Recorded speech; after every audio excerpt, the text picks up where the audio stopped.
Hello everyone, welcome to the show. Thank you so much for joining me. Today I have the deck that top-aided Pro Tour Eldritch Moon that I was most excited about. This is a deck that was built and piloted by Reed Duke, my dear friend, and I can't tell you how excited I was to see him top 8, not only because he's my best friend, but also this is just such a clear example of hard work paying off. Reed has played around with decks like this for basically ever. Nissa's Pilgrimage has been a card that he just kind of has been playing with in a ton of different shells, and I think this is probably the best Nissa's Pilgrimage deck out there. And while Nissa's Pilgrimage doesn't seem like a particularly powerful card, it is actually quite good. It ramps you up and it generates card advantage, and it can essentially be one card that gives you 3, which is just really good. But anyway, to kind of get into the nuts and bolts of the deck. So what's cool about it is you have a lot of early cards to ramp you up. There's a lot of redundancy at the early part of the curve. So you got your Vessel of Nascency, Traverse the Ulvenwald, Gather the Pack, Grapple the Pass, Hedron Crawler, Nissa's Pilgrimage, like I mentioned, Nissa's Vastwood, Seer, Hedron Archive.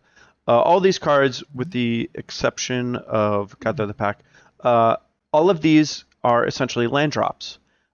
Many of them ramp you up or help you find a land, which is all you want to do on the early part of the turns.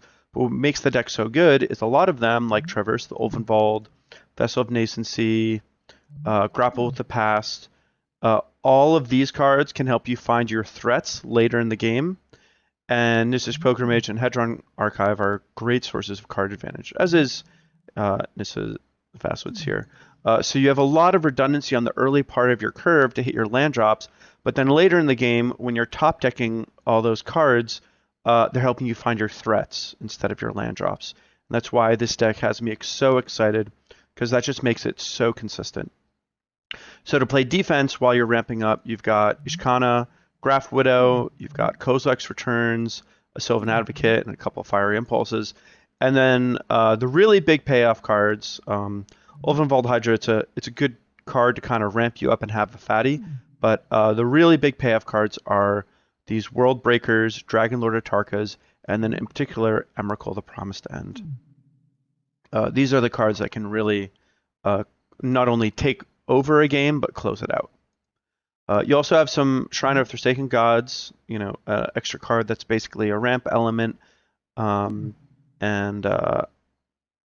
just all around. It's like almost a mono green deck, so it's just really, really consistent for a ramp deck, which is something that I like.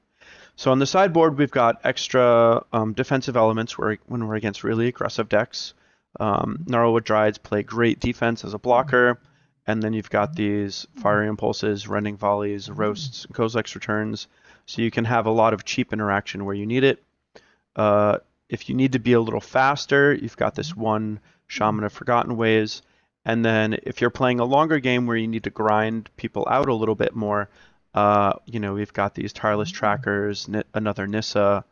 Greenwarden of Murasa is a card that doesn't see a lot of play, but it's actually just a really good card.